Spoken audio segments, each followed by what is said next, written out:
So now that Dan has turned to dark side, he starts getting high on every night. Cause in case you haven't noticed, Dan's parents aren't really all that good on when it comes on being you know, a parent.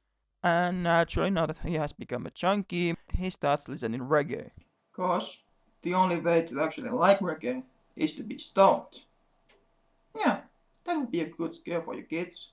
Tell them that if they start doing drugs, they start liking reggae. What?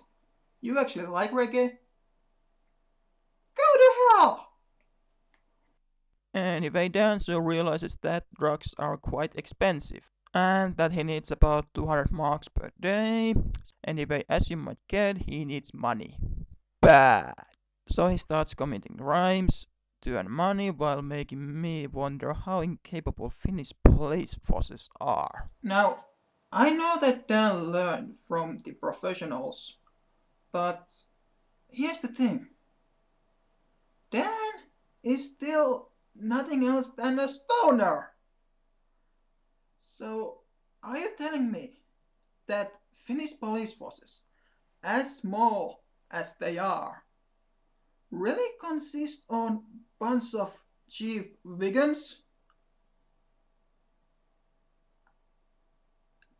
I mean, how is this possible that they can't catch a one flipping stoner? Is it really that hard? Is it?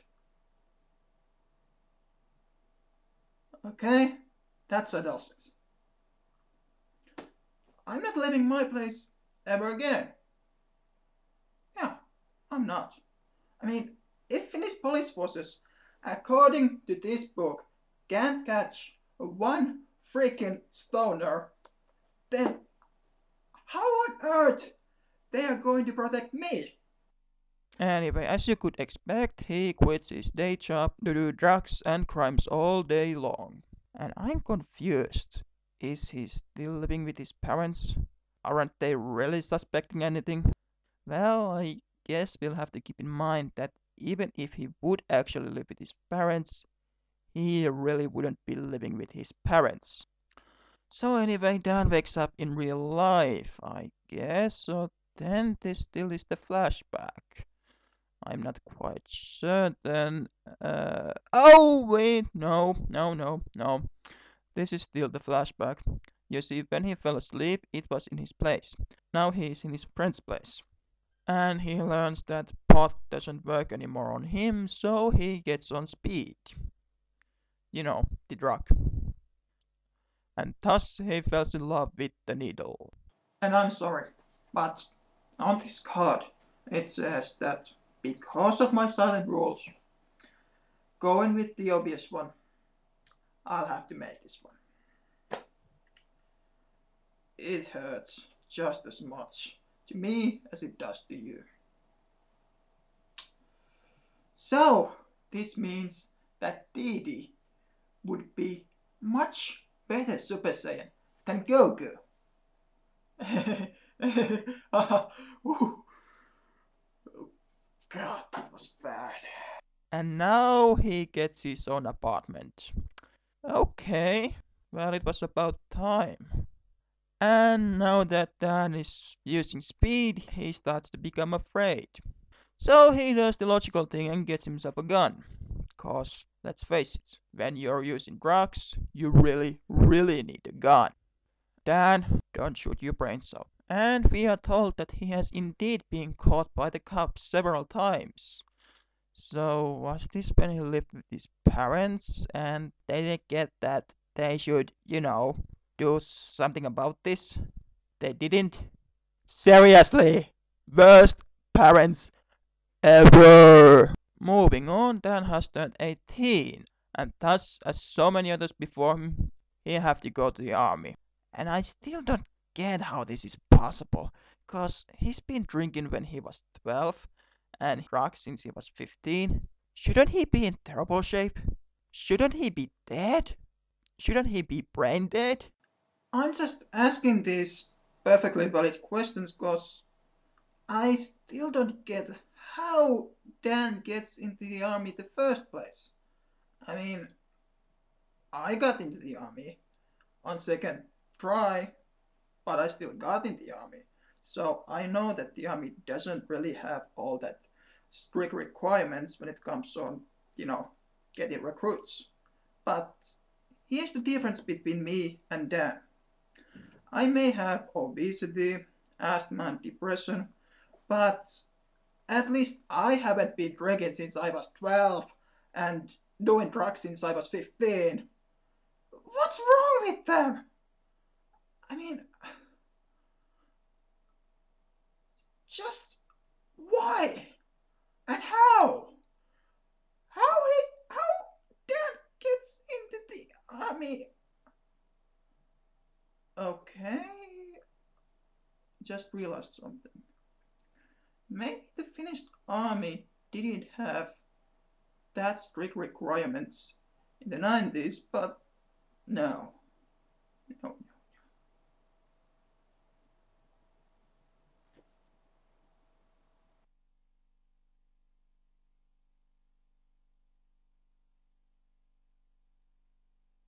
Anyway, Dan's wondering whether the army would make him a man, like so many Finnish males before him.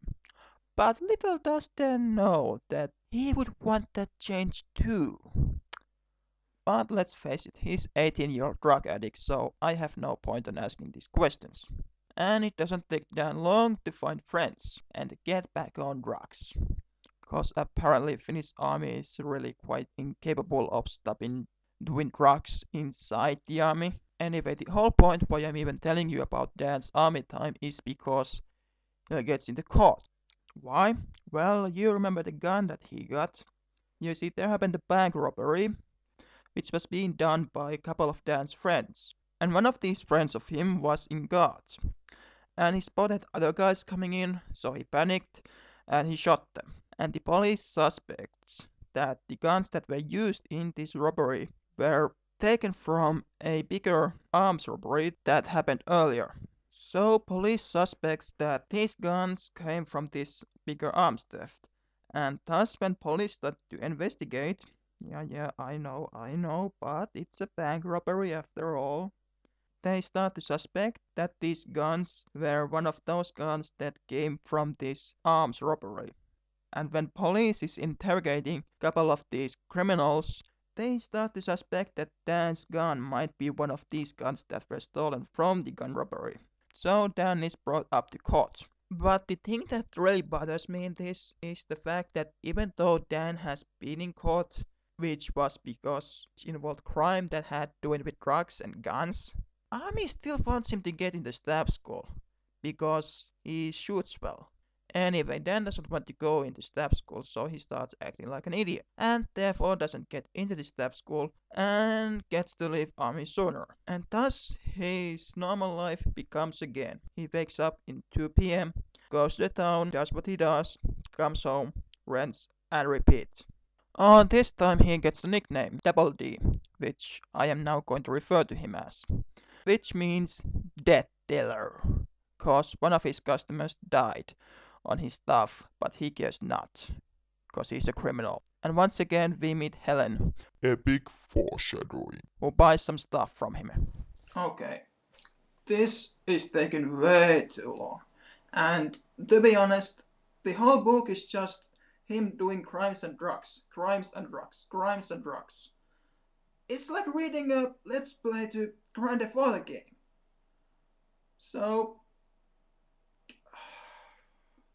here's a crime montage from Grand Theft Auto San Andreas. And in case you're telling me that that's against the whole Hangover Month theme, well, it's not. Because as far as I'm concerned, Grand Theft Auto San Andreas is just another drug PSA.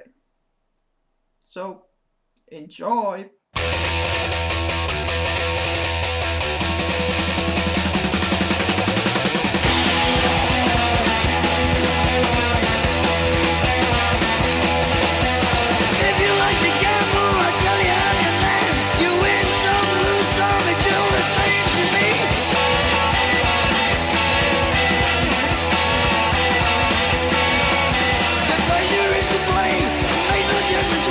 say. I don't say green. The only card I need is the ace of spades. The ace of spades. Playing for the high road, dancing with the devil, going with the flow. It's all a game to me.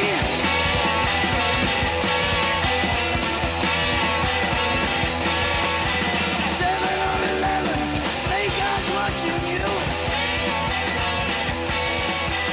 Double up or quit, double strike or split. The ace of spades, the ace of spades.